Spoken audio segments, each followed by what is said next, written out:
सहनावतु सहनौ भुनक्तु सह वीर्यं करवावहै तेजस्विनावधीतमस्तु मा विद्विषावहै। ओम शांति शांति शांति।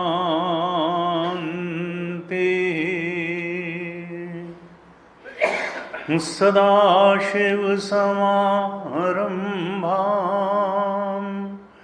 शङ्कराचार्यमध्यमाम् अस्मदाचार्यपर्यन्तां वन्दे गुरुपरम्पराम्।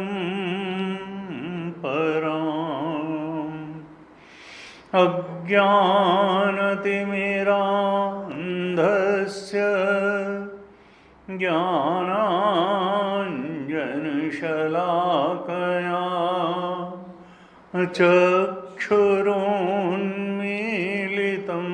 येन तस्मै श्री गुरवे नमः। तस्मै श्री गुरवे नमः। ध्यान श्लोकों का पाठ करते हैं। ओम पार्थाय प्रतिबोधितां भगवता नारायणेन स्वयं व्यासेन ग्रथितां पुराणमुनिना मध्ये महाभारतम्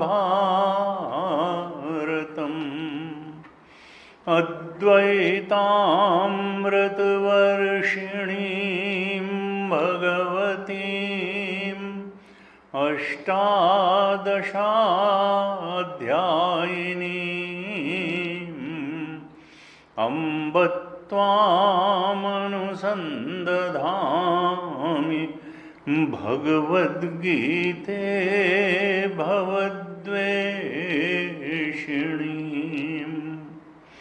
नमोऽस्तु ते व्यासविशालबुद्धे फुल्लारविन्दायतपत्रनेत्र येन त्वया भारततैलपूर्णः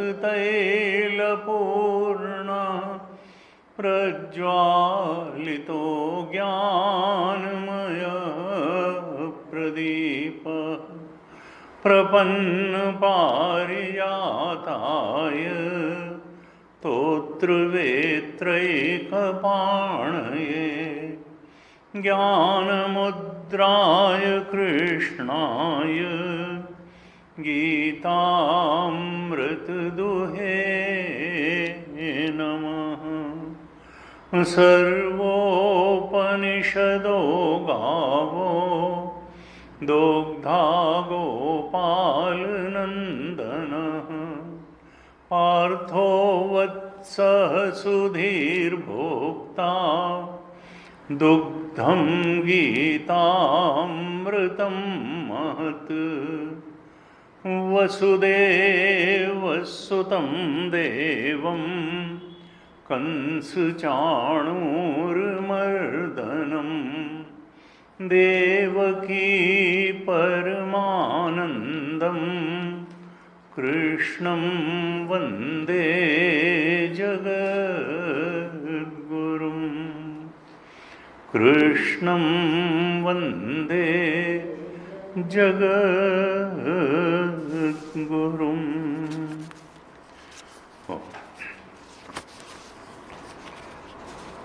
श्रीमद् भगवद गीता के 5वें अध्याय पर चर्चा चल रही है। हम लोग करीब करीब अंतिम श्लोकों पर चर्चा कर रहे हैं। तो पहले कुछ श्लोकों का पाठ करते हैं, फिर आगे देखते हैं।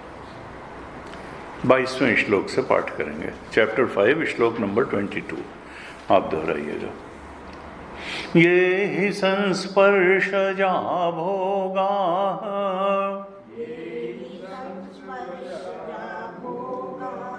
दुःखयोनय एव ते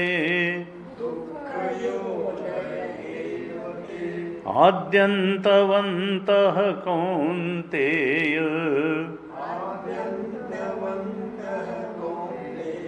न तेषु रमते बुधः शक्नोति हैव यः सोढुम्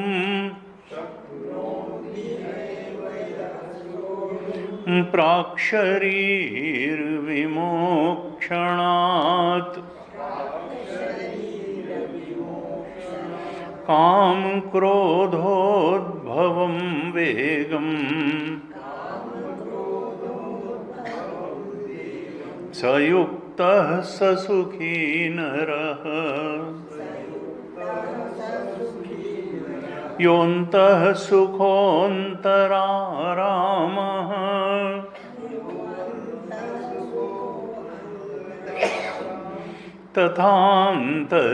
तथान्तर्ज्योतिरेव यः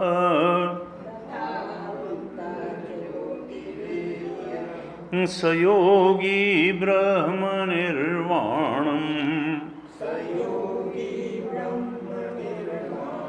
ब्रह्मभूतोऽधिगच्छति लभन्ते ब्रह्मनिर्वाणम्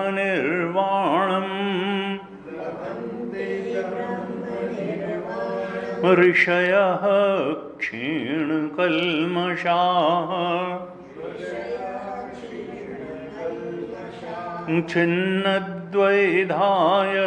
छिन्नद्वैधायतात्मानः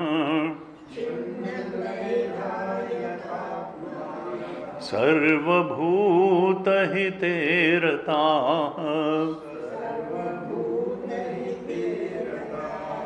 कामक्रोधवियुक्तानां यतीनां यतचेतसाम् अभितो ब्रह्मनिर्वाणम् वर्तते विदितात्मनाम्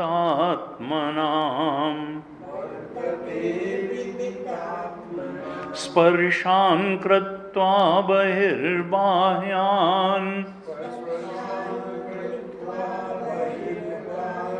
चक्षुश्चैवान्तरे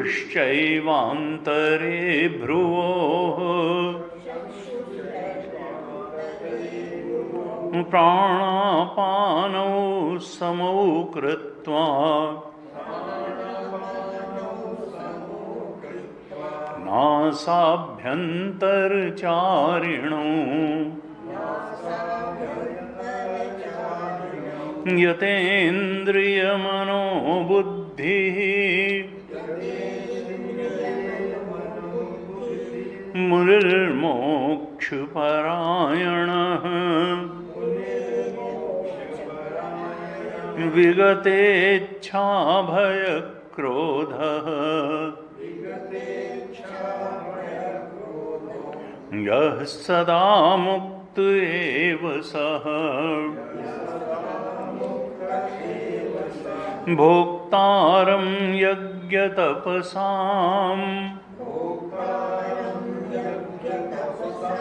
सर्वलोकमहेश्वरम् सुहृदं सर्वभूतानां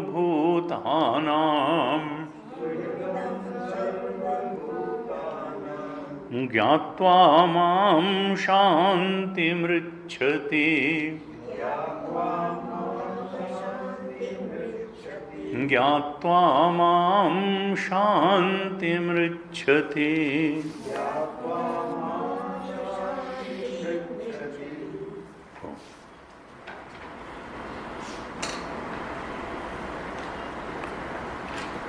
गीता जी उपनिषद का सार है। सर्वोपनिषदो गावो दोग्धा गोपाल नंदना। जैसे गाय रूप है उपनिषद, तो उसका दुग्ध रूप है गीता जी। और किसने दुआ? भगवान कृष्ण ने। सर्वोपनिषदो गावो, वो दोग्धा गोपाल नंदना। पार्थो वत्स सुधीर भोक्ता। बछड़ा कौन है? अर्जुन, हम सब लोग।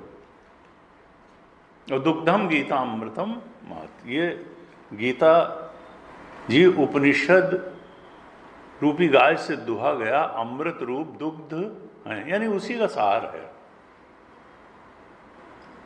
अब हमारे यहाँ जीवन की समझ, ठीक समझ बनाने के लिए जो प्रामाणिक ग्रंथ, प्रामाणिक विचार, प्रामाणिक मार्ग माना गया, वो उपनिषद माना गया, परम प्रमाण है। उपनिषद की दृष्टि से जितनी जितनी अलग हमारी जीवन दृष्टि है, तो वेदांत कहता है उतनी उतनी तुम्हारी गलत जीवन दृष्टि है, और उतनी उतनी तुमको सही जीवन दृष्टि बनानी होगी। क्योंकि गलत जीवन दृष्टि रख करके जीवन जीते हुए आज तक कोई सुखी नहीं हुआ। जिसकी जैसी जीवन दृष्टि होगी वो उसी प्रकार की कामनाएं करते हुए उन कामनाओं की पूर्ति के लिए जीवन जी डालेगा। अगर जीवन दृष्टि गलत हुई तो गलत चीजों की इच्छा करते हुए और फिर उन इच्छाओं को पूरी करने का पूरा प्रयास करते हुए वो जीवन जी डालेगा। और गलत जीवन दृष्टि हुई और गलत इच्छाओं को उसने सुखद इच्छाएं मान लिया, जो वास्तव में दुखद इच्छाएं थी, तो फिर दुख तो मिलेगा ही। You are creation of your own destiny. काहू न को सुख दुख कर दाता, निज कृत कर्म भोग सब भ्राता। कोई तुमको दुख नहीं दे रहा, क्योंकि तुम्हारी जीवन दृष्टि औपनिषदिक नहीं थी, गीता के अनुसार नहीं थी। तुमने मनमानी जीवन दृष्टि बनाई, तुमने वहां सुख देखा जो बार बार दुख ही देने वाला था। ये ही संस्पर्शजा भोगा दुख यौन एवते आद्यंतवंतः कौन्तेय न तेषु रम। गीता की दृष्टि में बुद्धिमान कौन है? जो विषयों से, इंद्रिय और विषयों के सन्निकर्ष से प्राप्त होने वाले दुख परिणामी सुखों में नहीं रमता है। जो पहले से ही देख लेता है कि ये सुख का आलंबन नहीं है, ये बहुत तरह के दुख लेकर के आने वाला है, और फिर हम अपने को जस्टिफाई करेंगे कि ऐसे तो सभी कर। क्योंकि अंत में ये होता कि तर्क क्या है ऐसे ही चलने का, क्योंकि सभी ऐसे चल रहे हैं, तो सभी तो गलत नहीं हो सकते। नहीं नहीं, ये वी जो है, ये बी जब आया बॉडी, तो वो इसीलिए आया क्योंकि जीवन दृष्टि ठीक नहीं थी, तभी बॉडी माइंड इंटेलेक्ट में आकर के हम कैद हुए। ये अज्ञान कोई पैदा होने के बाद स्कूल में पढ़ करके हमने नहीं सीखा है।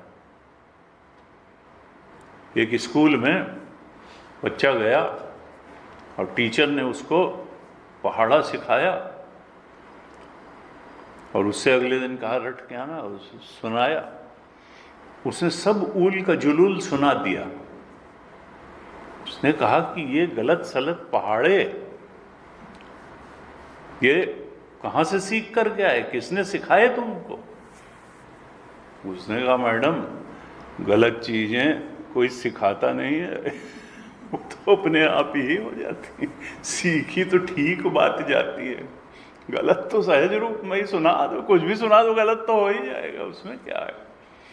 तो ये जो अज्ञान है जिसके कारण हम जीव बने हुए हैं, उस जीव ने चूंकि सत्य दृष्टि नहीं थी, औपनिषदिक दृष्टि नहीं थी, गीता की दृष्टि नहीं थी, इसीलिए तो हम बॉडी में आए, माइंड में फंसे, इंटेलेक्ट में फंसे, पीएफटी जीव बने और संसार में दौड़ करके सुख खोजने में लगे हुए हैं।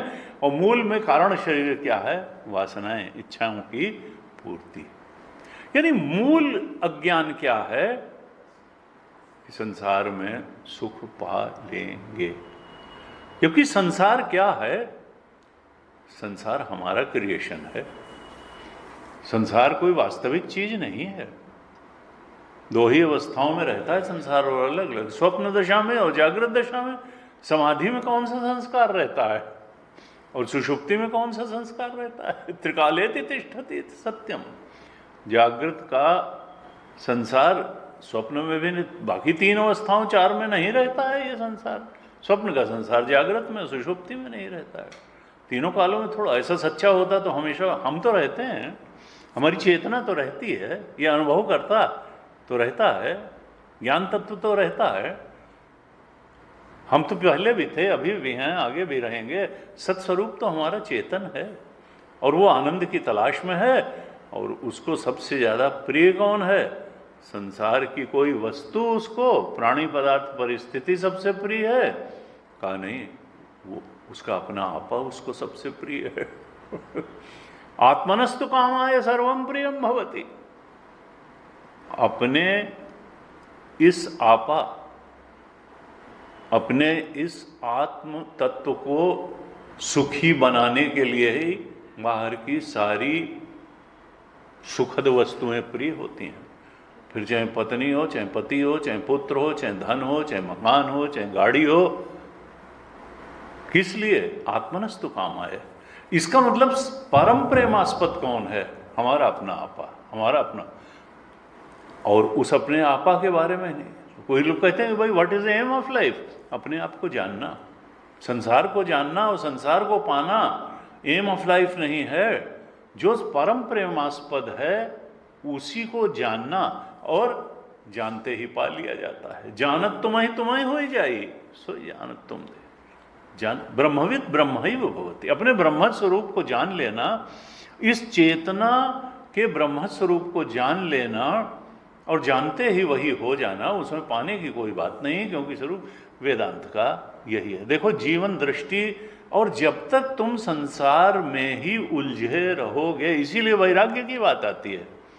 क्योंकि अगर संसार हमको सुखद और पाने योग्य ही लगता रहा, और उसमें जानने योग्य भी है, जानने लायक क्या है, पाने लायक क्या है? आत्मा। आत्मा। क्योंकि वो जान भी लिया तो उसको जानने से कुछ खास मिलने वाला नहीं है। उसको पा भी लिया तो पाने से कोई समस्या हल होने वाली नहीं है। कोई मुक्ति नहीं प्राप्त हो जाएगी संसार में कुछ भी जान लेने या पा लेने से। मुक्ति तब प्राप्त होगी, क्योंकि संसार क्या है? संसार हमारी इच्छाओं का प्रक्षेपण। हर एक के लिए दुनिया अलग अलग होती है। दुनिया कोई यथार्थ चीज नहीं है। हम अपनी कामनाओं के अनुसार दुनिया का सृजन कर लेते हैं, दुनिया की कल्पना कर लेते हैं, कोई सृष्टि नहीं कर लेते हैं। कोई सुंदर स्त्री है, उसको एक सिंह देखेगा तो उसको अपने अच्छे भोजन, स्वादिष्ट भोजन के रूप में देखेगा। उसका पिता देखेगा तो प्यारी मुन्नी बच्ची के रूप में देखेगा, पति पत्नी के रूप में देखेगा, भाई बहन के रूप में देखेगा। वस्तु वही है, नजर बदलते ही चीज बदल जाती है। कुछ है नहीं। तो कहा कि संसार जो है उसकी सृष्टि हम करते हैं, हमारी कामनाएं करती हैं, हमारी इच्छाएं करती हैं, और कामना भी एक विचार के अलावा कुछ नहीं है। कामना अतृप्ति के धरातल पर ही कामना, जब मन अतृप्त होता है तो मन को तृप्त करने के लिए कामना उपजती है। कामना चित्त की अतृप्ति का ही लक्षण है, और कामना द्वारा कल्पित संसार, कल्पना कर ली कि ये चीज मिल जाएगी, आनंद ही आ जाएगा। कल्पना की चीज, कल्पित संसार की चीज, जिस प्रकार की कल्पना करके हम उसको पाने जाते हैं, वो कभी वैसी नहीं निकलती है जैसी सोच करके हम उसके पास जाते हैं, क्योंकि यथार्थ होती तो वैसी निकल ही आती, और वैसी उसको पा करके हम तृप्त भी हो जाते। लेकिन वो कभी संसार की चीज जैसी कामना और कल्पना करके आप उसको पाने जाएंगे, वो कभी वैसी नहीं निकलेगी, और इसलिए उसको पा करके न तो कभी आपको उस प्रकार से सुख मिलेगा, न तृप्ति मिलेगी, न आपकी बेचैनी शांत होगी। और इतना सब किया, ये इतनी मेहनत करी, इतने किए, इतने, और फिर मिला क्या? टाएं टाएं फिस। तो फिर आदमी क्या होता है, अतृप्ति जैसी तैसी बनी रही, बेचैनी वैसी की वैसी बनी रही, फिर फ्रस्ट्रेटेड जीवन जीता है। स्वामी जी, बच्चे बात नहीं मानते हैं, बच्चे बात नहीं मानते। अरे भाई, ये तुम देख लो कि जीवन की दिशा ये नहीं है। तुम्हारे बच्चे कोई ब्रह्मज्ञानी नहीं पैदा हुए हैं कि वो जो है सब सत्योन्मुखी, वो कोई अष्टावक्र नहीं है, न शुकदेव हैं। भाई जैसे तुम पैदा हुए थे वैसे बच्चे भी हैं। और कई बार तो क्या होता है, भाई कोटा में तो बच्चे जो है लाख वो की गई, इतने फ्रस्ट्रेट हो जाते हैं कि अपने जीवन ही खत्म करने पे आ जाते हैं। उन्होंने कहा क्या है, क्यों लाद रहे हो? तुमने उससे उतने नंबरों की अपेक्षा कर ली जितने 3 इम्तिहान में मिला के तुमको नहीं मिले थे।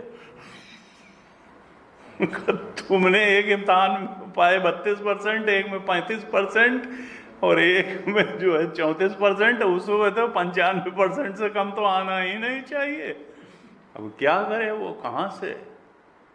उनका तुम्हारी स्थिति क्या थी, यहाँ है क्या कि पिताजी जो हैं वो हैं बुलेट और माता जी हैं लम्बरेटा, तो जो बच्चा हुआ वो क्या हुआ, स्कूटी, और तुमने सोचा वो सफारी है। बच्चा सफारी कैसे हो जाएगा?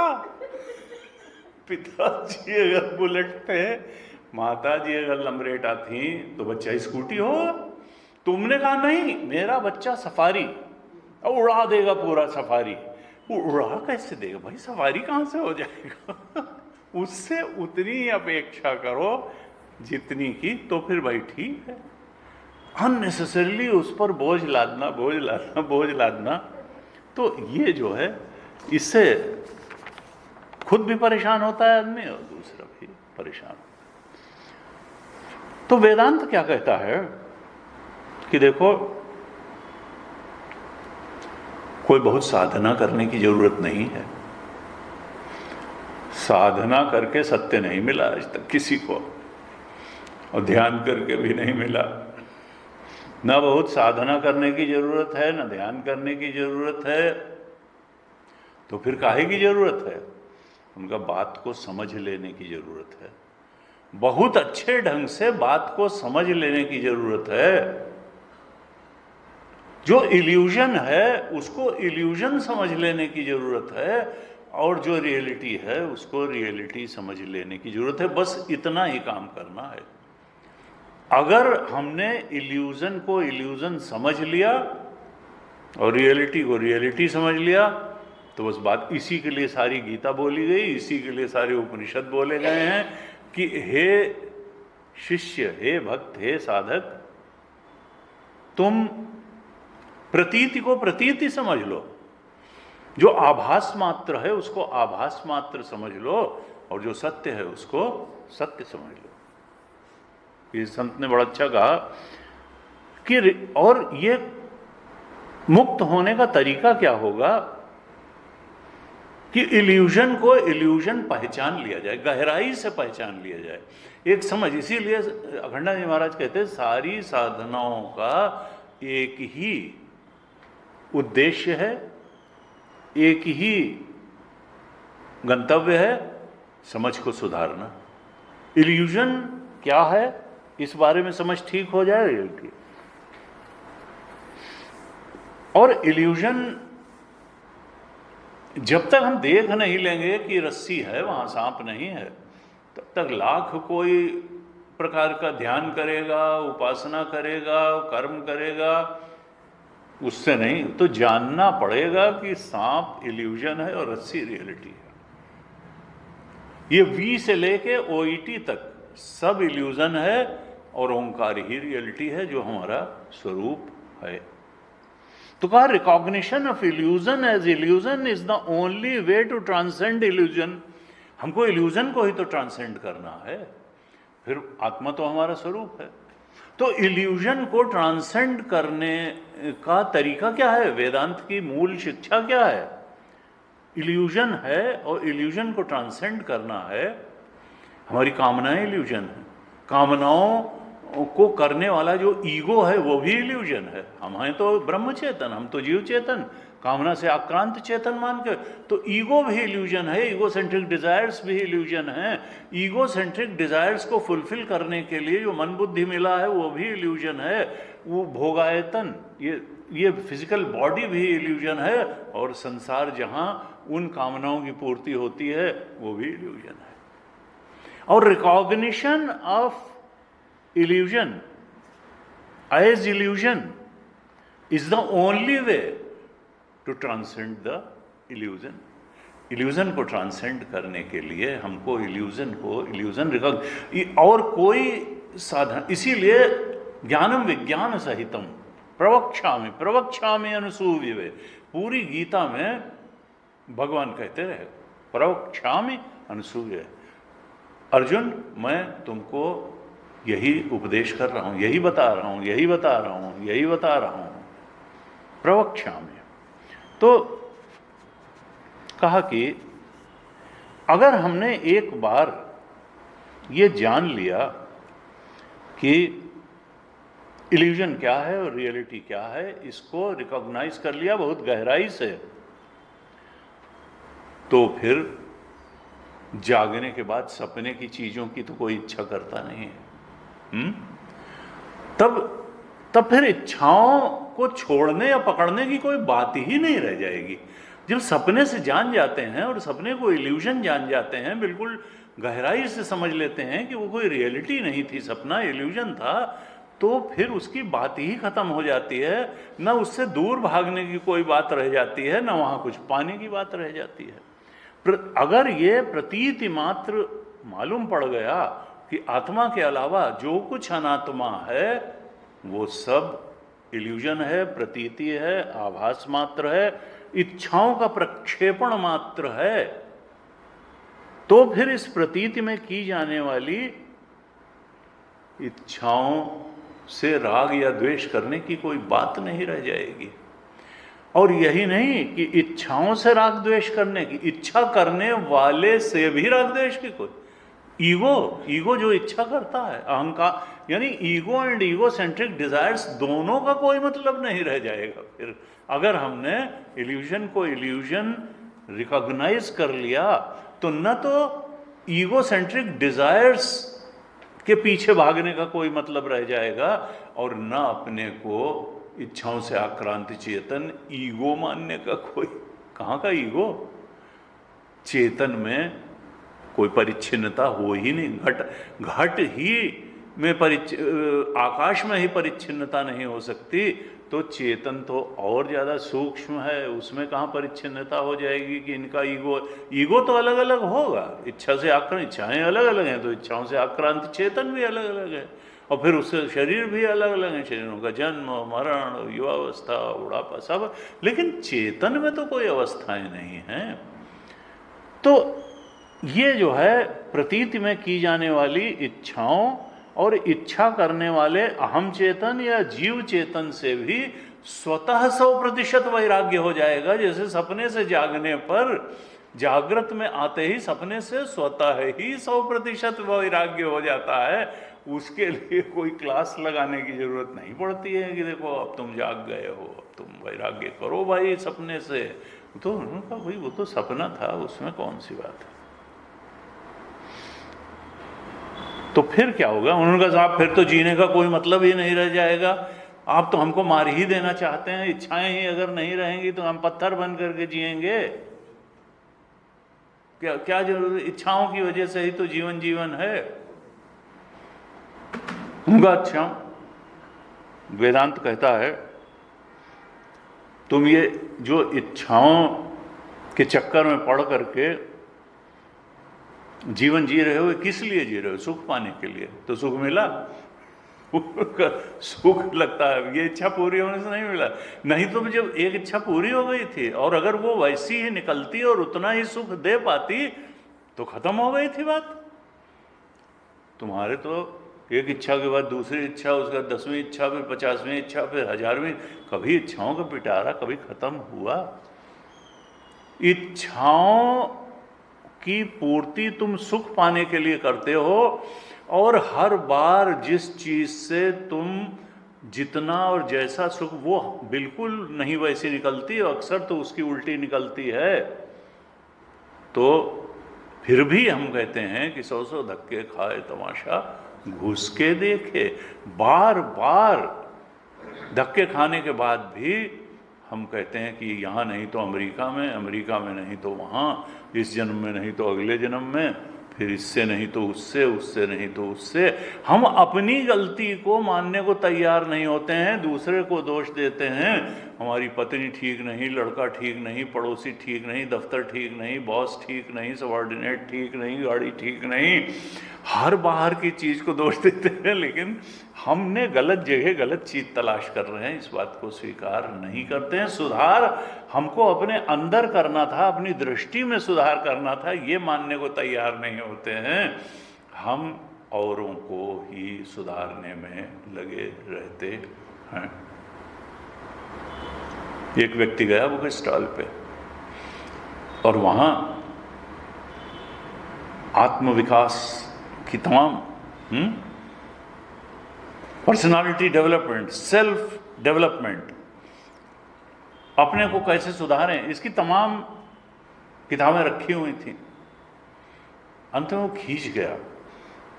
उसने कहा बुक स्टॉल वाले से, इतनी सब किताबें तुमने भर रखी हैं, self purification, self development, self involvement, अरे दूसरे को सुधारें कैसे, इसकी भी कोई किताब है? मेरे आसपास सब नकारे भरे हुए, मुझे उनको सुधारना है। उसकी कोई किताब अगर तुम्हारे पास हो कि दूसरों को कैसे सुधारा जाए तो थोड़ा दो मुझे। उन्होंने नहीं, ऐसी कोई किताब नहीं तुम अपने को सुधार लो तो दुनिया सुधरे ना सुधरे, दुनिया भी सुधर ही जाएगी कुछ ना कुछ तुमको देख के। तो कहा देखो, इच्छा पूर्ति करके जो सुख पाने के लिए हम संसार में तमाम कर्म करते हैं और सोचते हैं कि इच्छा पूर्ति करके सुख मिल जाएगा, और सोचते हैं अगर कोई गीता जी और उपनिषद कह रहे हैं या संतों ने कहा, बुद्ध ने कहा डिजायर इज मदर पेन, ये तो हमारी जिंदगी ही हमसे छीन लेना चाहते हैं। इच्छाओं की वजह से और इच्छा पूर्ति के लिए ही तो आदमी कर्म करता है, तो कुछ रस है जीवन में, ठीक है, दुख भी है तो क्या है, तो फिर हम तो जड़ पत्थर हो जाएंगे अगर इच्छा नहीं है, क्योंकि जड़ कोई इच्छा नहीं है। वेदांत कहता है ये तुम्हारी बहुत गलत, फिर तुमने गलत दृष्टि बनाई इच्छा त्याग के लिए, तुम्हारी बिल्कुल मास्टरी है गलत दृष्टि बनाने में। उन्होंने कहा फिर क्या होगा, अभी तुम सुख पाने के लिए जीते हो, और जब सुखद स्वरूप आत्मा के बोध में तुम स्थित हो जाओगे तब सुख को अभिव्यक्ति देने के लिए तुम जियोगे, तब सुख पाने के लिए नहीं जियोगे। सुख को अभिव्यक्त करने के लिए तुम्हारी एक एक मन, बुद्धि, इंद्रिय, एक एक चाल ढाल, कर्म, बोली, सबसे सुख की अभिव्यक्ति होगी, जिससे दूसरे भी सुखी होंगे।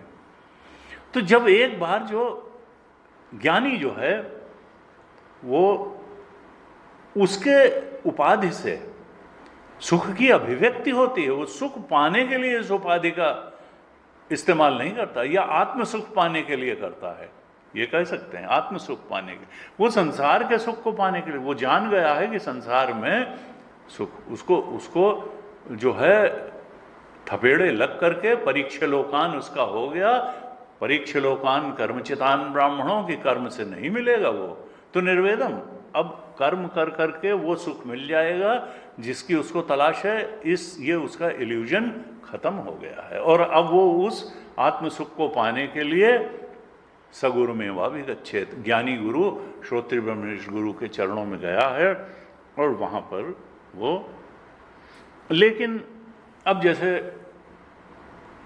साधन चतुष्टय कहते हैं तो उनकी भी अपनी उपयोगिता है, नहीं तो अगर हम सेलेक्टिव लिसनर बने रहेंगे कि देखें जरा उपनिषद में कौन कौन बात ठीक कही गई है और गीता में कौन कौन बात ठीक कही गई है, तो फिर हम कभी उस आत्म सुख तक पहुंच नहीं पाएंगे।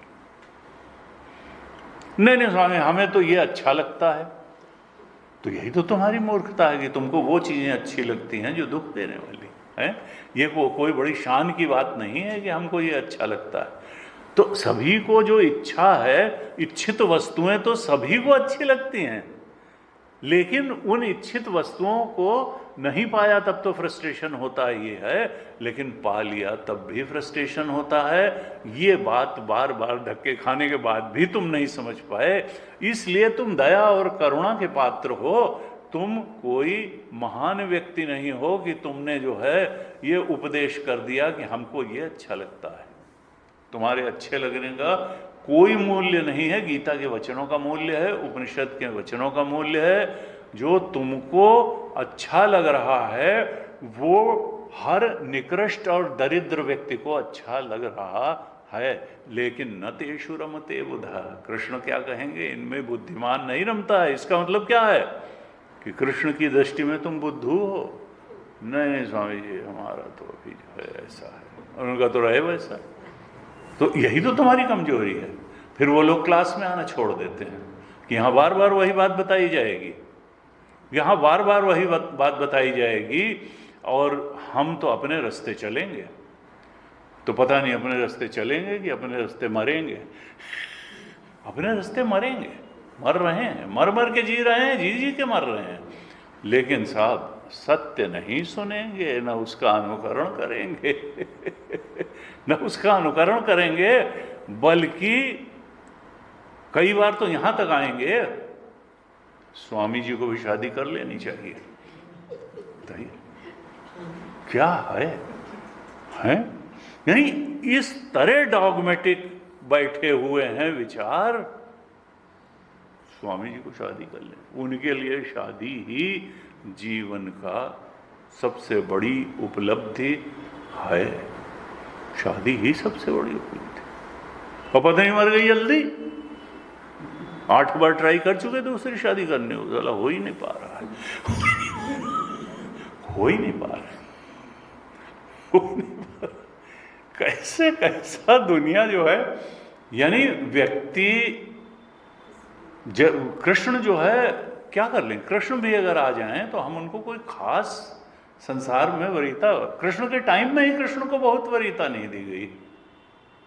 शकुनी है, दुर्योधन है, उसने कोई उनको भगवान थोड़ो माना, कोई बात नहीं मानी, बहुत कोशिश की उन्होंने तो लेकिन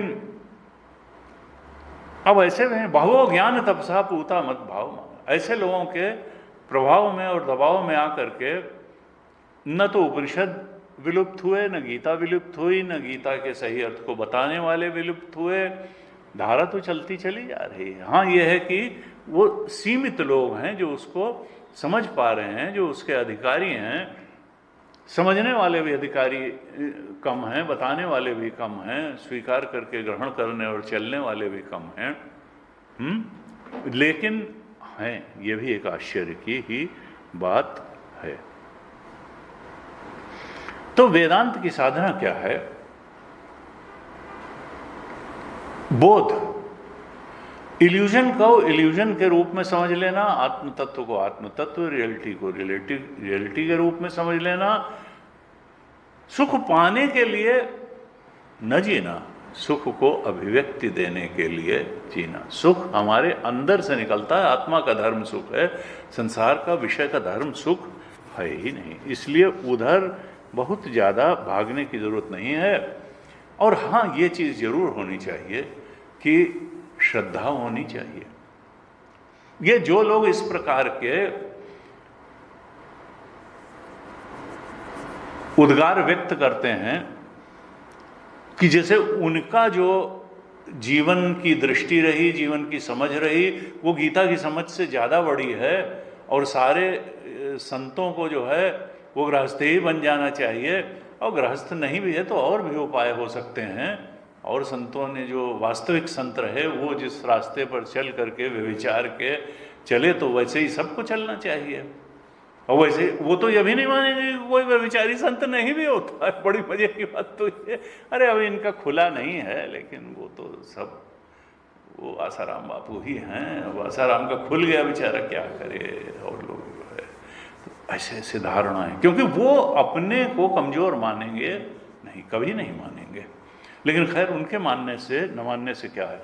इसलिए भगवान शंकराचार्य ने क्या कहा, देखिए गीता में भी कहा गया, श्रद्धावान लभते ज्ञानम। अगर श्रद्धा नहीं है भगवान के वचनों में, गुरु के वचनों में, शास्त्र के वचनों में, तो ज्ञान कभी होगा ही नहीं। अगर तुम अपनी गलत जीवन दृष्टि और जीवन के गलत अनुभवों में ही श्रद्धा करके बैठे रहोगे, उन पर कोई प्रश्न चिन्ह नहीं लगाने को तैयार नहीं होगे, परीक्षलोकान करने को तैयार नहीं होगे, तो वैराग्य कहाँ से होगा? तुम तो दूसरे को विराग में डाल दोगे तो वैराग्य क्या करोगे? भगवान ने कहा श्रद्धावान, श्रद्धा तो होनी चाहिए, मेरे वचनों में श्रद्धा होनी चाहिए, गुरु में। तद्विद्य प्रणिपातेन परिप्रश्नेन सेवया उपदेक्षन्ति ते ज्ञानम ज्ञानिनस् तत्वदर्शिना। तत्वदर्शी ज्ञानी के पास जाओ और पूरी प्रणिपात करके, प्रणिपात का मतलब श्रद्धा, और उसके वचनों को सुनो और धारण करो, तब जा करके इल्यूजन दिखाई देगा और रियलिटी दिखाई देगी। भगवान शंकराचार्य ने कहा, श्रद्धा की परिभाषा विवेक चूड़ामणि में क्या दिए, शास्त्रस्य गुरुवाक्यस्य सत्य बुद्ध्यावधारणा। शास्त्र के वाक्यों में और गुरु के वाक्यों में सत्य बुद्धि हो जाना। यहां क्या है? अपनी मूर्खतापूर्ण जीवन के अनुभवों में सत्य बुद्धि बैठी हुई है। बोध प्राप्त संत क्या कह रहे हैं भगवान शंकराचार्य, कि शास्त्रस्य गुरुवाक्यस्य सत्य बुद्ध्यावधारणा। सत्य बुद्धि कहाँ होनी चाहिए? शास्त्र के वाक्यों में, गीता और उपनिषद के वाक्यों में, और श्रोत्रिय ब्रह्मनिष्ठ गुरु के वाक्यों में। शास्त्रस्य गुरुवाक्यस्य सत्य बुद्ध्यावधारणा। और कहा सा श्रद्धा कथिता सद्भि। विद्वानों ने जो उस परम सत्य को उपलब्ध हो गए, ऐसे सद्भि, सद्वस्तु को प्राप्त किए हुए जो ज्ञानी थे, उन्होंने उसी को श्रद्धा कहा। सा श्रद्धा कथिता सद्भि, यानी शास्त्र से गुरुवाक्य से सद्य बुद्ध्यावधारणा, इसी को सद्भि ने श्रद्धा कहा। और इसका शुभ परिणाम क्या होगा? यया वस्तु उपलब्धते, उससे आत्म वस्तु की प्राप्ति होती है। अगर तुम उल्टा खुद ही प्रवचन करने लगोगे, गीता के कंपैरिजन में अपनी बात को जमाने की कोशिश करोगे, तो फिर तुमको कभी भी वो सत्य वस्तु आत्म वस्तु उपलब्ध नहीं होगी। तुम अपने दुश्मन खुद हो। जिसने अपनी मन और बुद्धि को संयमित नहीं किया, इंद्रियों को संयमित नहीं किया, जिसने शास्त्र के वचनों में श्रद्धा नहीं की, वो अपना खुद दुश्मन है। 6ठे अध्याय में भगवान ने 5वें से उद्धरेद आत्मनात्मानम नात्मानम, अपने आप से अपने को उठाने की कोशिश करो, गिराने की कोशिश मत करो। उद्धरेद आत्मनात्मानम ना आत्मानम अवसादयेत, आत्मैव आत्मनो, तुम ही अपने सबसे बड़े शत्रु हो, तुम ही अपने। बंधुरात्मात्मनस्तस्य येन आत्मैव, वही अपना सबसे बड़ा मित्र है जिसने अपने मन बुद्धि इंद्रियों को जीत लिया, जिसने भगवान के वचनों में श्रद्धा कर ली, जिसने उपनिषद के वचनों में गहरी श्रद्धा की, कृष्ण के वचनों में श्रद्धा की, वही अपना सबसे बड़ा मित्र है।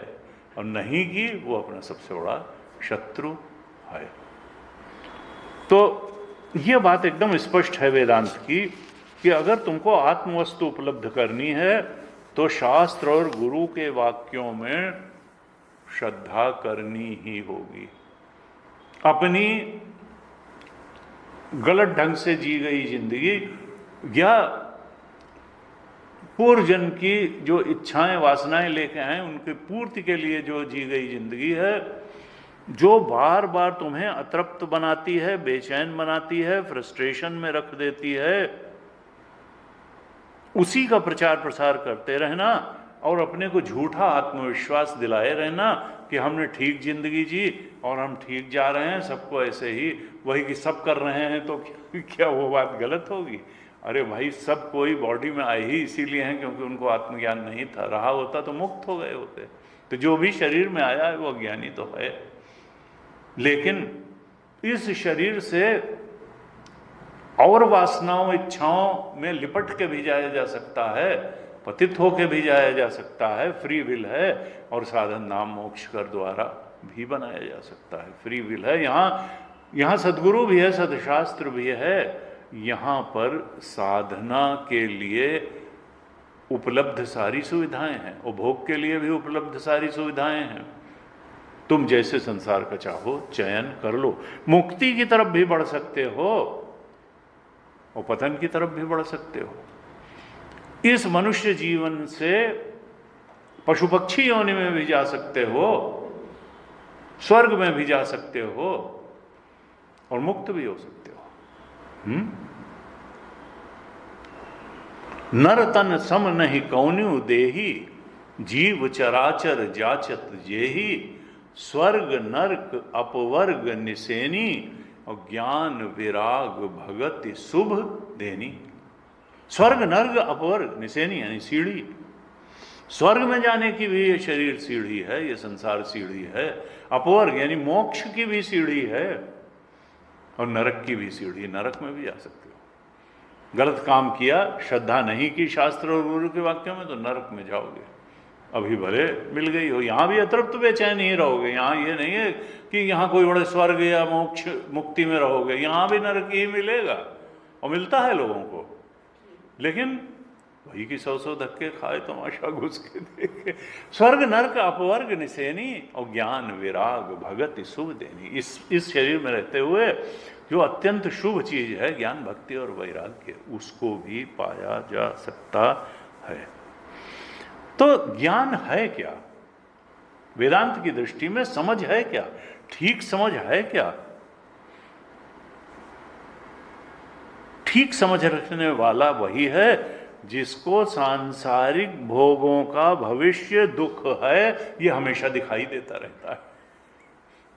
जब वो इस इल्यूजन में नहीं रहता है कि यहाँ बड़ा जो है सुख मिल जाएगा। इस देह के लिए रोटी कपड़ा मकान और दवाई वगैरह देने के लिए तो ठीक है संसार, ये परम सुख और परम आनंद नहीं, वो तो आत्मा का धर्म है। उसके लिए तो आत्मा की तरफ बढ़ना ही पड़ेगा और उसके लिए इल्यूजन को इल्यूजन जानना पड़ेगा और इल्यूजन से 100% वैराग्य करना ही पड़ेगा। Recognition of illusion as illusion is the only way to transcend illusion. बिल्कुल वो बात बहुत पक्की है। प्रतीति मात्र जानते ही राग द्वेष का त्याग हो जाता है, एक अनेक का चक्कर ही खत्म हो जाता है और तब चित्त आत्म स्वरूप में डिसॉल्व हो जाता है। यही अमनी दशा है? संसार स्वप्न तुल्यो ही राग द्वेषादि संकुला स्वकाले सत्यवत भाति प्रबोधे सती असत भवे। जैसे ही आत्मज्ञान होता है ये असत दिखाई देने लगता है, असत हो जाता है। और ये राग द्वेष का प्रक्षेपण मात्र है, इच्छाओं का प्रक्षेपण। राग संसार और है स्वप्न तुल्य ही जागृत अवस्था में, संसार स्वप्न तुल्यो ही राग द्वेषादि संकुल स्वकाले। जागृत अवस्था में खड़े होकर इसको देखेंगे तो ये बिल्कुल सत्य लगेगा, जैसे स्वप्न अवस्था में खड़े होकर देखने पर स्वप्न अवस्था बिल्कुल सत्य लग रही थी। स्वकाले सत्यवत भाति। और प्रबोधे, जब आत्मबोध में खड़े होकर के ज्ञानी देखता है तो असत भवेत, ये वैसे ही असत दिखाई देती है जैसे जागृत अवस्था में खड़े होने पर स्वप्न असत दिखाई देता है। तो फिर समझ तो ठीक करनी होगी। अमनी दशा को, आत्मबोध को प्राप्त करना ही होगा। और नहीं तो भगवान ने 22वें श्लोक में सावधान किया कि ये ही संस्पर्शया भोगा दुख। अगर ये संस्पर्शज भोगों को ही भोगने को तुम जीवन का लक्ष्य मानते रहोगे तो दुख यौन एवते। एव कहा, ये नहीं कहा कि कभी कभी सुख भी दे देते हैं, कहा नहीं, ये संस्पर्शजा भोग जो हैं दुख यौनो एव, ये दुख ही देने वाले हैं। नहीं, हमको तो कभी कभी सुख भी मिलता है। नहीं, भगवान की दृष्टि से वो निहायत ही बेवकूफ़ी की बात है। एव, भगवान शंकराचार्य ने भाष्य लिखा तो उनका भगवान का एव लगाने का क्या मतलब है कि तुम ये मत समझ लेना कि जब स्वर्ग में जाएंगे तो यहाँ अगर नहीं भी मिला है, अच्छे कर्म किए हैं तो वहाँ तो बहुत सुख मिल जाएगा। स्वर्ग का भी सुख दुख योनय एव ही होने वाला है। स्वर्ग का सुख जो है वो भगवान शंकराचार्य ने लिखा, यथा इहलोके तथा परलोके अपि इति गम्यते एव शब्दात। एव शब्द का अर्थ क्या है कि जब स्वर्ग लोक में जाओगे तो वहाँ भी जो संस्पर्शज सुख तुमको मिलेंगे वो सब दुख रूप ही होंगे। इस मुगालते में न रहना कि स्वर्ग बड़ी अच्छी चीज़ है, मुक्ति ही अच्छी चीज़ है। स्वर्ग उतना ही इल्यूजन है जितना ये संसार इल्यूजन है, वो भी उतना ही दुखदायी है। आद्यंतवंत, वहाँ के भी आद्यंतवंत है। न तेषु रमते बुधा। और कहा कि फिर किस तरह से, 3 तरह के ही तो दुख होते हैं, आध्यात्मिक दुख, आधिभौतिक दुख और आधिदैविक दुख। कहा अगर तुम इसी के चक्कर में पड़े रहोगे, संयम और नियंत्रण का जीवन नहीं जियोगे, आत्मबोध की तरफ बढ़ने का जीवन नहीं जियोगे, तुम दिव्य चिंतन का जीवन नहीं जियोगे, तुम दिव्य कर्म का जीवन, दिव्य कर्म का मतलब आत्मबोध की तरफ बढ़ाने वाला कर्म, दिव्य चिंतन का मतलब जो आत्मबोध की तरफ बढ़ाने वाला चिंतन है, दिव्य दिनचर्या का मतलब वो दिनचर्या जो आत्मबोध की तरफ बढ़ाने वाली हो। वैराग्य का जीवन नहीं जियोगे, ठीक दिनचर्या नहीं रखोगे, ठीक चिंतन नहीं रखोगे, ठीक कर्म नहीं रखोगे, तो फिर क्या होगा कि सबसे पहले तो तुमको आध्यात्मिक दुख मिलेगा।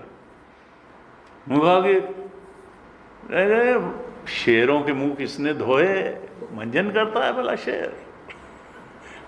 तो फिर कुछ दिन बाद जो है लोग तुमसे दूरी बना के भाई दूर खड़े होकर बात करो, मुंह से बदबू आ रही है।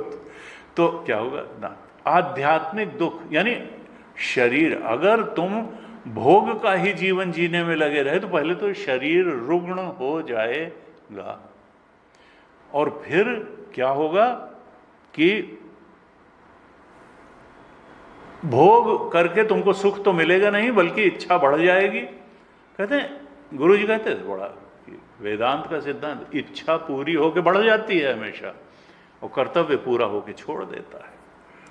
इसलिए इच्छा परायण कर्म मत करो, इच्छा परायण जीवन मत, कर्तव्य परायण जीवन जियो। जिसके प्रति जो कर्तव्य कर दिया, इंक्लूडिंग योर ओन बॉडी, जितना कर्तव्य है कर दिया। बहुत इच्छा मत करो, इच्छा पूरी होके हमेशा बढ़ जाएगी, और कर्तव्य ही है जो पूरा होके छोड़ देगा। हमारा कर्तव्य था, हमने कर लिया। तो क्या होगा कि इच्छा अगर पूरी भी हो जाएगी तो मन विह्वल होगा कि अब ये इच्छित वस्तु 1 बार 2 बार 10 बार 50 बार 100 बार मिले। अभोगे रोग भयम कुले च्युत भयम वित्ते नृपालाद भयम, भोग से तो रोग का भय होता है। नचिकेता ने यमराज से कहा, सर्वेंद्रियाणाम जरयन्ति तेज, ये इंद्रियों का जो तेज है, जो तुम मुझको कह रहे हो ये ले लो ये ले लो ये ले लो, इंद्रिय भोग तो इंद्रियों के तेज को नष्ट कर देते हैं। तुम्हारी इच्छा होती है कि और 10 गुना 50 गुना 100 गुना भोग मिल जाए, और वो तो डाउनफॉल की तरफ जाना शुरू हो जाती है। जो तुम्हारी भोग की इंद्रियों की सामर्थ्य है वो तो घटना शुरू हो जाती है। तो इच्छा तो है बहुत भोग करने की, सामर्थ्य है नहीं, तो नतीजा क्या होगा? मन की विह्वलता, परेशानी, फ्रस्ट्रेशन, दुख, डिप्रेशन। गुरुजी कहते थे साइकेट्रिस्ट का धंधा ही इसीलिए चल रहा है कि तुम्हारी जो है इच्छाएं तुमको परेशान किए पड़ी, नहीं तो साइकेट्रिस्ट का धंधा ही बंद।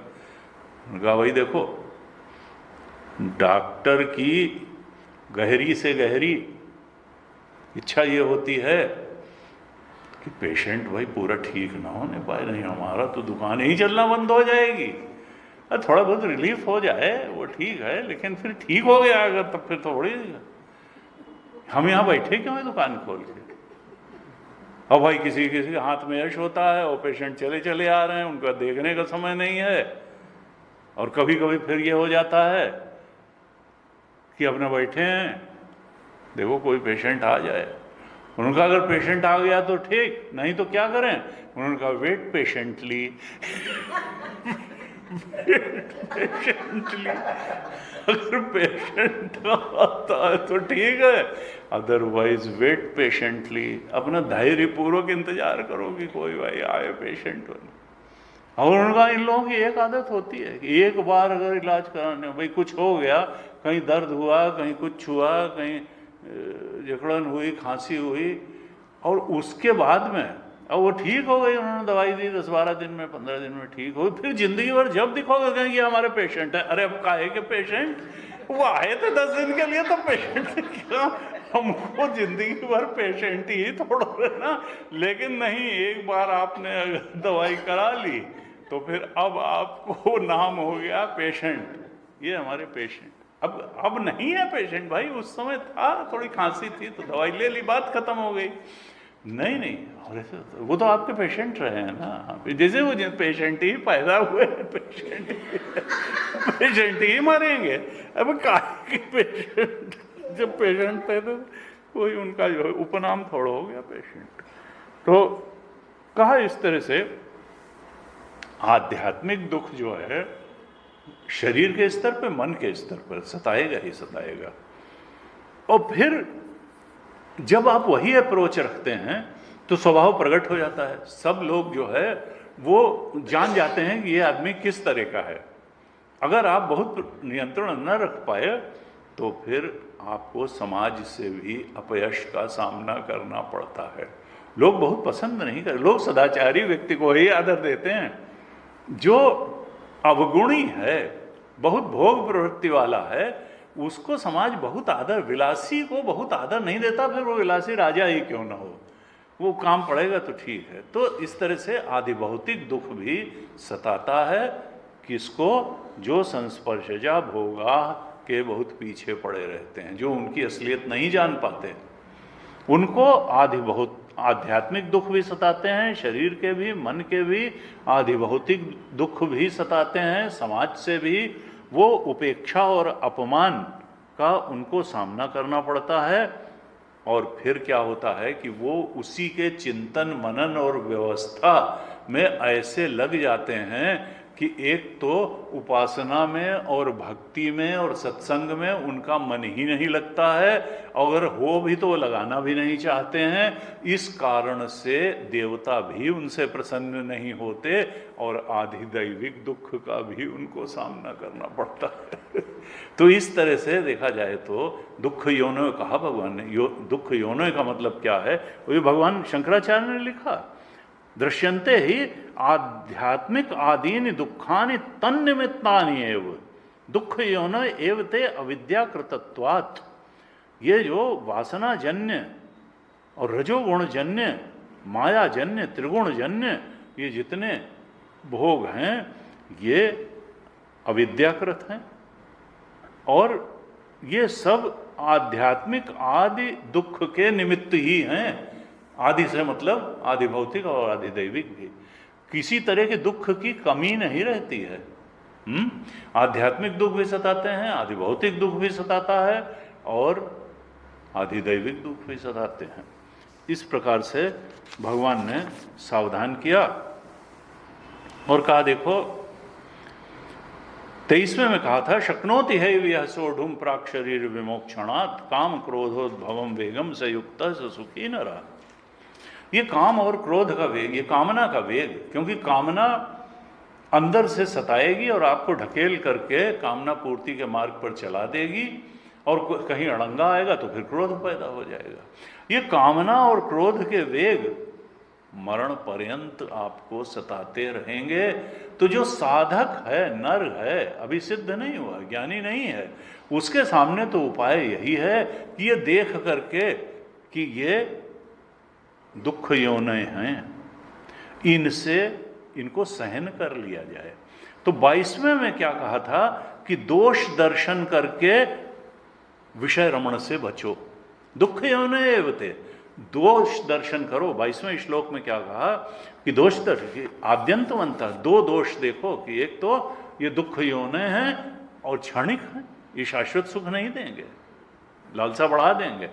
तो 22वें में कहा कि ये भोग जो है, विषय भोग, ये विपक्षी, ये श्रेय मार्ग का के विपक्षी दल का नेता है कामनाएं।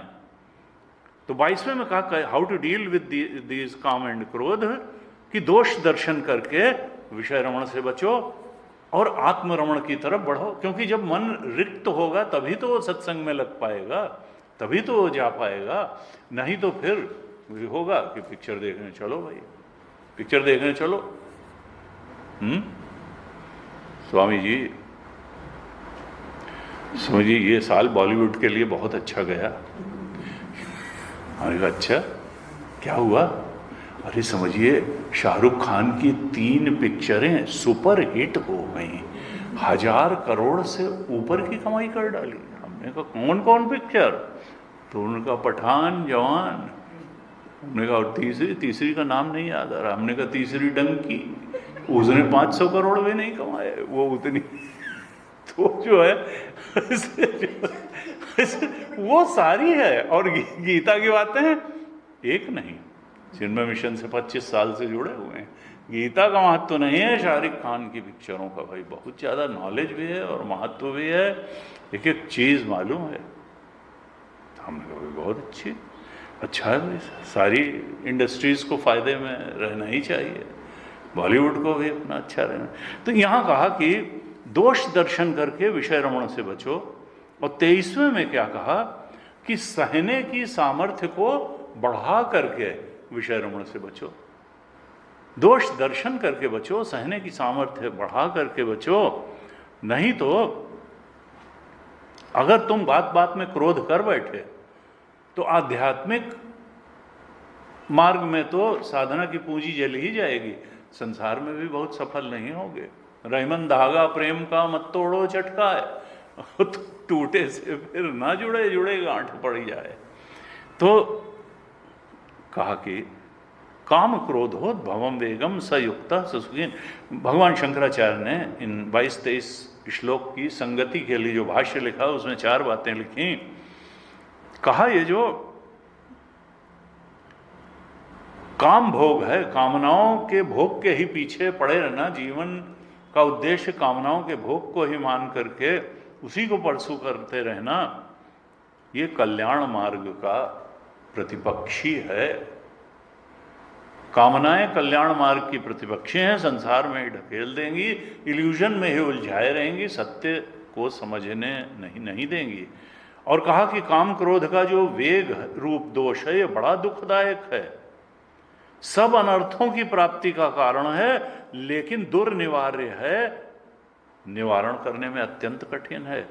इसलिए इसको नष्ट करने के लिए खूब प्रयत्न करना चाहिए, एफर्ट चाहिए, प्रयास चाहिए। और प्रयास चिंतन रूप होगा, दृष्टि रूप होगा, जबरदस्ती से नहीं किया जा सकता है। समझना ही होगा कि जो चीज़ दुख देने वाली है और इल्यूजन है, प्रतीति मात्र है, जिसका परिणाम बार बार वही निकलता है, परीक्ष लोकान, तो फिर उसमें मन क्या लगाना। मन वहाँ लगाया जाए जहाँ से कुछ तृप्ति, शांति, सुख और शाश्वत सुख, और दुख से शाश्वत मुक्ति मिलती है, ऐसे बताया। कहा इष्ट विषय की, किसी भी इष्ट विषय को सुख का हेतु समझ करके उसकी जो तृष्णा होती है वही कामना है। कामना की परिभाषा दिया शंकराचार्य ने। भगवान शंकराचार्य ने कहा सुने हुए, स्मरण किए हुए, अनुभूत किए हुए ऐसा विषय जो कभी थोड़ा बहुत सुख जिसने दिया था उसकी तृष्णा होना, यही कामना है। और जो दुख का हेतु प्रतिकूल विषय था उसको भी दिखाई देना, सुनाई देना, स्मर्यमाणेषु, स्मरण में आना, और उससे जो द्वेष की भावना पैदा होती है प्रतिकूल दुख के हेतु से, वही क्रोध है। तो तृष्णा, सुख के हेतु की तृष्णा तो कामना है, और दुख के हेतु से जो द्वेष है वो क्रोध है।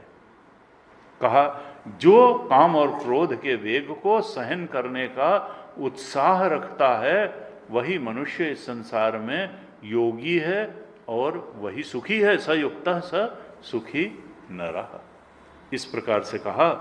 और फिर 24वें में, 25वें और 26वें में ब्रह्म निर्वाण किया। फिर ये संयम की बात बताने के बाद 21, 22 और 23 में संयम की बात बताने के बाद 24, 25, 26 में अब ज्ञानी की महिमा फिर से बता रहे हैं। हमने 24वें श्लोक पे थोड़ा पिछली कक्षा में चर्चा की थी, आज तो सामान्य चर्चा में अधिक समय गया। तो उसमें कहा कि अब जिसको बोध हो गया, यो अंतः सुख, जो अंतरात्मा में ही सुख वाला है, जो आत्म सुख, जो अब विषय सुख में नहीं है ये, अब ये बोध प्राप्त संत हो गया, ज्ञानी हो गया। अंतः सुख, अंतरात्मा में जिसका सुख जिसको अनुभव में आ गया, यो अंतः सुख हो, अंतरा रामा। अब वो विषय रमण नहीं करता है, वो आत्मरमण करता है।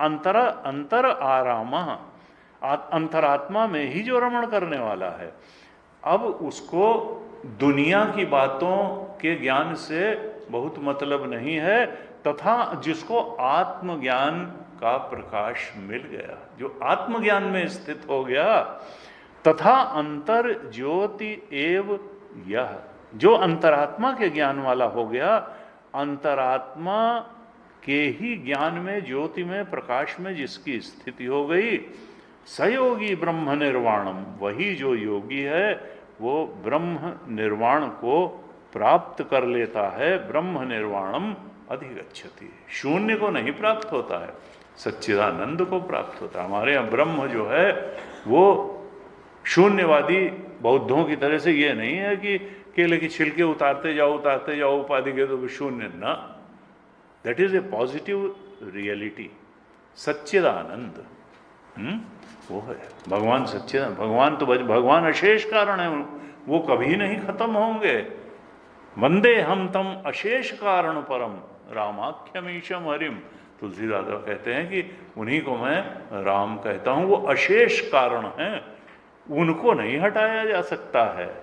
जितनी उपाधियां हैं 20 से लेकर वो ईटी तक, नेति नेति करके इच्छाएं जहां मिटी सारी, तो ये सब इल्यूजन गया, लेकिन ओंकार कहीं नहीं चला जाएगा। सच्चिदानंद रूपाय विश्व, वो जो है वो चेतन, परम ज्ञान, परम सत्य, वो तो बना ही रहने वाला है। तो ब्रह्म निर्वाण की बात कही। 25वें में भी ब्रह्म निर्वाण की बात कहते हैं लभंते ब्रह्म निर्वाणम ऋषयः क्षीण कल्मषाः छिन्नद्वैधायतात्मानः सर्वभूत हिते रताः। लभंते ब्रह्म निर्वाणम, ब्रह्म निर्वाण को प्राप्त हो। ब्रह्म निर्वाण यानी मोक्ष, आत्मबोध, ब्रह्म स्वरूप का बोध। वो निर्वाण का मतलब क्या होता है? दीपक का बुझ जाना। यानी ये जो जीव चेतन के रूप में हमारा दीपक जल रहा है, इसका निर्वाण का मतलब है बुझ जाना। तो इसको जो है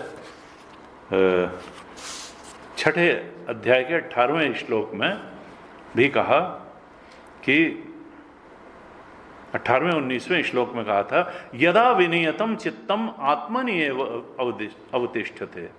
जब बाह्य किसी भी विषय में आसक्त न रहते हुए ये चित्त बिल्कुल अच्छी तरह से नियमित कर, उसने जान लिया कि बाहर कुछ हमें शांति मिलने वाली नहीं है, विनियत, और चित्त आत्मा में ही लीन हो गया। आत्मनि एव अवतिष्ठ, चित्त अब संसार में नहीं भागता है, आत्मा में ही लीन हो गया, अवतिष्ठित हो गया, अच्छी तरह से स्थित हो गया। यदा विनियतम चित्तम आत्मनि एव अवतिष्ठते, और निष्प्रह सर्व कामेभ्यो, अब नष्ट तृष्णा हो गया, सारी कामनाओं से जो उसकी लॉन्गिंग थी, स्प्रहा थी, वो खत्म हो गई। अब कहीं उसको लगता नहीं संसार में कुछ कामना करने लायक है। निष्प्रह सर्व कामेभ्यो युक्त इत्युच्यते, तभी वो युक्त है, किससे? रियलिटी से जुड़ा हुआ है, तब युक्त इति उच्यते तदा, यानी निष्प्रह सर्व कामेभ्यो। जब सारी कामनाओं से उसकी तृष्णा, स्प्रहा, लॉन्गिंग खत्म हो जाती है, तब फिर वो युक्त है, आत्मा आत्मबोध में स्थित है। 19वें में क्या कहा? 6:19 में, यथा दीपो निवातस्थो न इंगते स उपमा स्मृता योगिनो यत चित्तस्य युञ्जतो योगम आत्मनः। जैसे किसी निर्वात स्थान में, वैकुवम, निवात स्थान में रखा हुआ दीपक हिले डुले बिना चलता नहीं, न इंगते, वही उपमा योगी के चित्त की दी गई है। चित्त तो है ही है प्रारब्ध पर्यंत, लेकिन वो संसार की कामनाओं से हिलता डुलता नहीं है।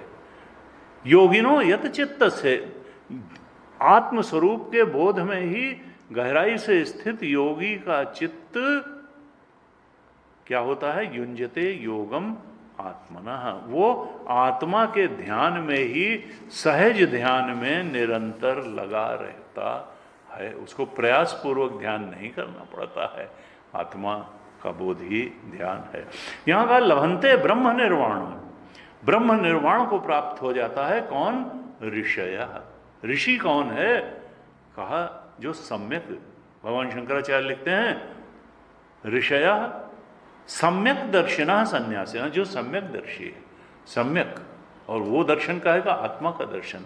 जो आत्मदर्शी ब्रह्मदर्शी सन्यासी है, वो प्राप्त हो जाता है मोक्ष को, ब्रह्म निर्वाण को। कैसे? क्षीण कल, उसके सारे पाप समाप्त हो गए। सबसे बड़ा कलमश क्या है? सबसे बड़ा पाप क्या है? ब्रह्म होते हुए अपने को जीव मान के जिंदा रहना। ये जो हम अपने को जीव मान के जिंदा हैं, यही सबसे बड़ा पाप है। कमबख्त खुदा होकर बंदा नजर आता है। ऋषय क्षीण कल छिन्नद्वैधायता, अब उसको कोई संशय नहीं है कि हम जीव हैं कि ब्रह्म है, कि संसार इल्यूजन है, कि आत्मा इल्यूजन है, कि आत्मा रियलिटी है, कि छिन्नद्वैधा, सारे संशय निवृत्त हो गए। यत आत्माना, आत्माना का मतलब उसकी इंद्रियां संयत हैं, मन संयत है, उसका पूरा जीवन जो है संयत है, और फिर वो किस लिए जिंदा रहेगा? सर्वभूत हिते रताः। अब वो ईगो और ईगोसेंट्रिक डिजायर्स को सेटिस्फाई करने के लिए नहीं जिंदा है, वो तो सबको अपने ज्ञान और आनंद को और सत्य को बांटने के लिए ही जिंदा है। वो किसी से विरोध ही नहीं मानता है, उसका जीवन स्वार्थपरक नहीं है। एक्सट्रीम का पॉजिटिव अप्रोच रख करके लोक संग्रह की भावना से ही वो बांटने के लिए जिंदा है, वो पाने के लिए जिंदा नहीं है। जो पाना था सबसे बड़ी चीज वो तो उसने पा लिया। तो कहा वो समस्त प्राणियों के हित में ही रत रहते हुए जिंदा रहता है। इस प्रकार से 25वें शेष हम अगली कक्षा में देखें। ओम पूर्णमदः पूर्णमिदं पूर्णात् पूर्णमुदच्यते पूर्णस्य पूर्णमादाय पूर्णमेवावशिष्यते। ओम शांति शांति शांति। हरि ओम। श्री गुरुभ्यो नमः। हरि ओम।